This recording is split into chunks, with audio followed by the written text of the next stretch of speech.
Muy buenas, en el vídeo de hoy quería explicaros cómo identificar los fallos que puede presentar un turbo y cómo localizarlos en el vehículo.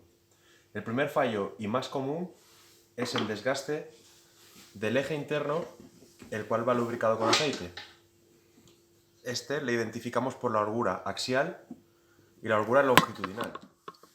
La holgura podríamos comprobarla con las dos puntas de los dedos, la holgura axial, y la holgura longitudinal también podemos utilizar las dos puntas de los dedos y observar la holgura que presenta en este sentido.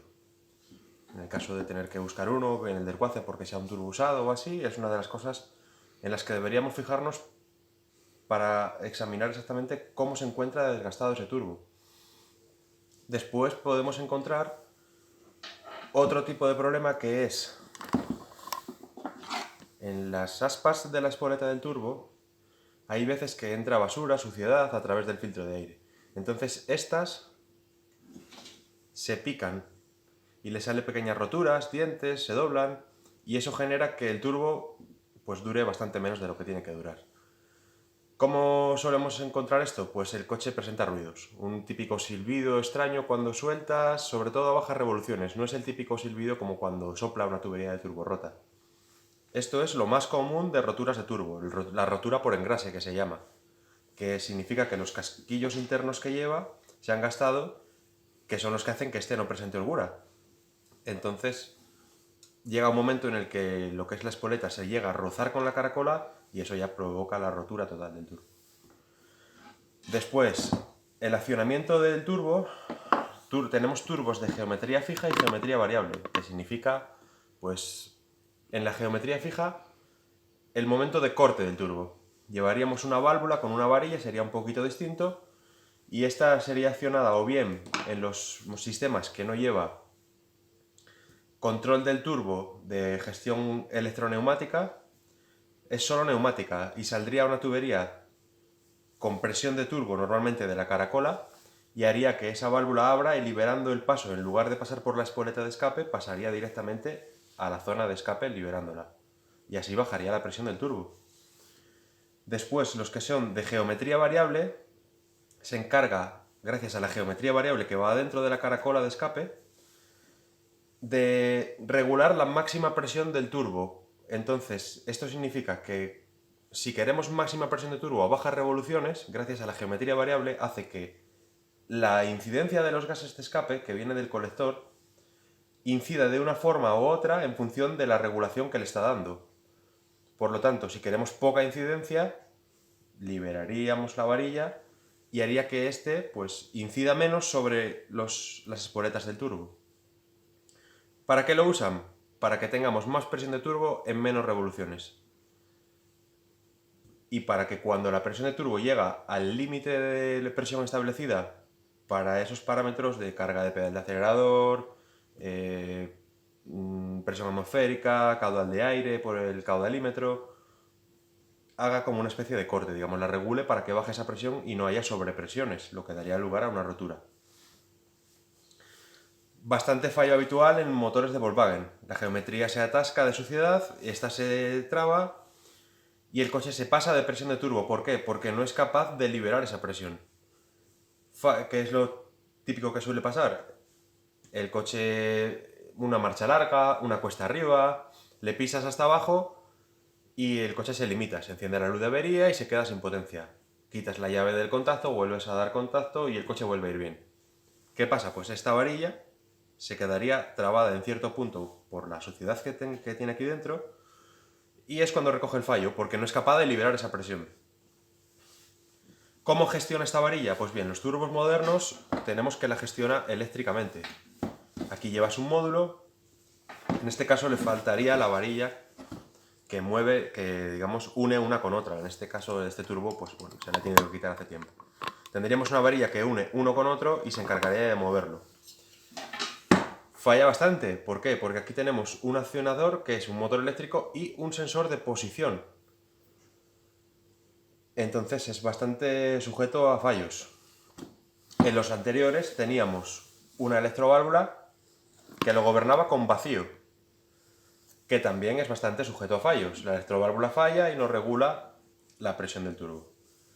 o la propia tubería que iba desde la propia electroválvula al pulmón que iría en su caso y que sería la encargada de dar o quitar vacío a ese pulmón que gobernaría pues, la famosa varilla de la que hemos hablado antes.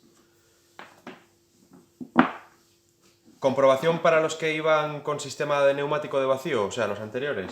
Forma fácil de comprobarla sería midiendo el vacío. En este caso utilizaríamos una Mitivan y la intercalaríamos entre la electroválvula del turbo y la válvula que iría en el turbo, que se suele conocer como la wastegate. Intercalaríamos esta y nos estaría midiendo la cantidad de vacío que tendríamos en ese momento para saber si están mandándole vacío o no. Normalmente esto suele funcionar cuando quieres que haya presión de turbo, cuando el coche quiere que haya presión de turbo, aumenta la cantidad de vacío. ¿Qué ves que no aumenta la cantidad de vacío? Evidentemente tendremos un problema en el vacío que le llega a la válvula o la propia válvula no es capaz de conmutar vacío y el vacío lo está mandando a la calle, digamos, a presión atmosférica, como si estuviese descargando el turbo. Bien, dicho esto, nos encontramos que tenemos el fallo habitual, que es la holgura de casquillos, que hace la rotura de engrase, entonces el turbo pasaría todo el aceite a la zona de admisión o a la zona de escape, ambas. ¿Y qué presentaría el vehículo? Pues presentaría evidentemente falta de potencia y muchísimo humo blanco por el escape, que es todo ese consumo de aceite que está metiendo a través de la admisión y a través del escape saldría por el escape quemado o medio quemado en forma de humo blanco. Y con el consiguiente riesgo de quedarnos sin aceite en el motor, pues evidentemente una rotura muy rápida. Y además de eso, como el aceite, además de pasarle a la zona de escape, también se lo pasamos a la zona de admisión, tendríamos el problema de que ese aceite que le entra a la admisión entra al motor a través de la admisión, evidentemente. Y podríamos tener problemas de sobrealimentado gracias a ese aceite. ¿Qué pasa? Pues típico vehículo que empieza rompiendo turbo y termina rompiendo motor porque ese aceite le utilizó como combustible a través de la admisión y el motor se puso a 7.000, 8.000 vueltas, o sea, muchas más de las que él daría de forma natural. Y en momentos en los que no le toca, evidentemente, o sea, cada vez que abre la válvula de admisión. En principio, esto debería evitarse pues cambiando el aceite cuando corresponde, poniendo filtros de calidad, no abusando del pedal de acelerador más de la cuenta, no haciendo aceleraciones bruscas en frío, llevándole un poquito suave hasta que el motor coge temperatura. Comprobaciones de la válvula, evidentemente con vacío, y luego podemos testearla. Aquí lleva solamente dos cables. Uno es corriente, que suele ser corriente de 12 voltios a través de contacto, y el otro es una masa que esa viene pilotada de la unidad. Podemos intercalar un tester y esto viene a través de la unidad, ver pues, qué voltaje le lleva, cuándo le llega voltaje, para asegurar que no sea un fallo eléctrico, que sea un fallo neumático. Bueno, la forma más sencilla es medirlo con la Mitivan y ver, evidentemente, que le llega vacío. ¿Que queremos hacerlo de forma rápida porque el coche no tiene potencia y queremos saber si es problema de turbo, de tuberías, de vacío o de otra cosa que no tenga absolutamente nada que ver con el turbo, como suele ser un caudalímetro, fallo habitual? Pues, evidentemente, en este caso, que tenemos gestión eléctrica, no podemos hacer nada. Más allá de entrar con la máquina de diagnosis y ver la posición en la que se encontraría la varilla, que esa sí nos la dice normalmente. Pero bueno, en los turbos que utilizan vacío para gestionar la presión del turbo, lo tenemos más o menos sencillo.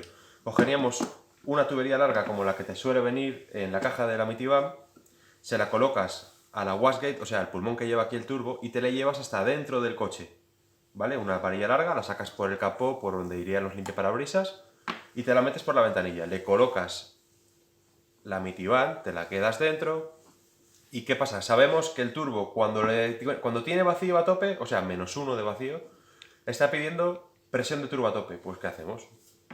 En este caso, cogeríamos, imaginémonos que ya estuviese la tubería puesta en el turbo, como es un circuito estanco, como debiera ser estanco, daríamos nosotros ese vacío, el cual necesita, le pondríamos a -1. ¿Qué estaríamos diciendo? Oye, quiero presión de turbo a tope.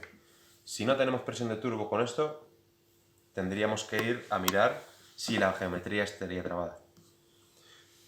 Que tenemos el siguiente fallo, tenemos sobrepresión de turbo, que es lo más habitual, pues miramos, la intercalamos con la electroválvula, suelen llevar un empalme, entonces se le metería la Mitivan empalmada con una Y que suele traer telas en los accesorios y estaríamos automáticamente viendo el vacío que le está mandando en ese momento al turbo. Que veo que al turbo no le está mandando vacío, significa que no quiere presión de turbo. Entonces, ¿por qué sigo teniendo presión de turbo? Geometría atascada. Ahí no suele haber mucha vuelta de hoja. Ya os digo, esto es un fallo típico de los motores Volkswagen. A continuación os voy a dejar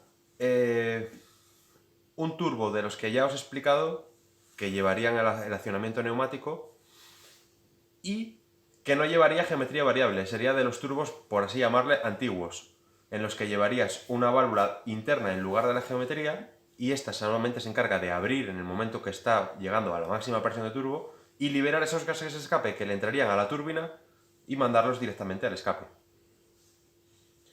Ese turbo es un turbo de un TSI, un motor de Volkswagen, Seat, Audi, bueno, un motor de un BAG, en el cual el coche tenía ruido al soltar el acelerador, una especie de cimbreo y evidentemente una falta de potencia. ¿Qué sucedía? En la varilla, o sea, el tema neumático estaba perfecto. El tema de la electroválvula, el tema de tuberías, el tema de la wastegate, pero en la varilla que comunica la propia wastegate con la válvula mecánica que lleva adentro, había cogido holgura. Muy típico en los TSI. Por lo general, antes de llegar a los 200.000 kilómetros, es súper frecuente que les pase.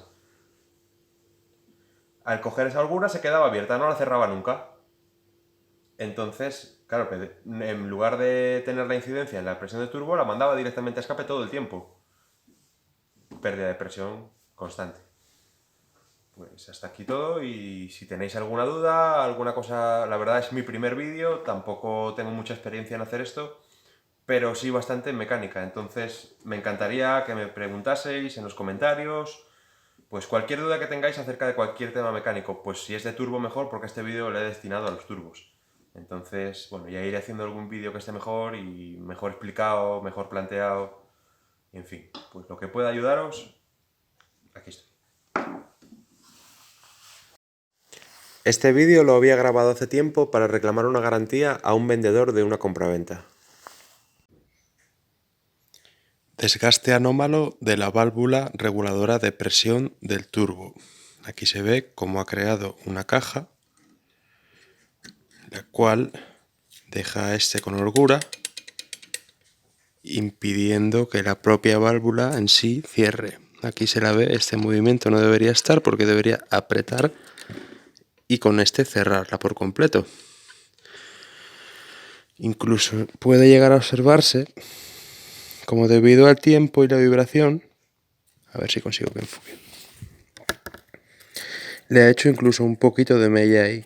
No sé si se ve ahí. Bueno, ahí se ve claramente cómo tiene esa caja, que no debería tener porque este hueco no debería estar aquí, tendría que estar completamente ajustado. Ahí, eso es.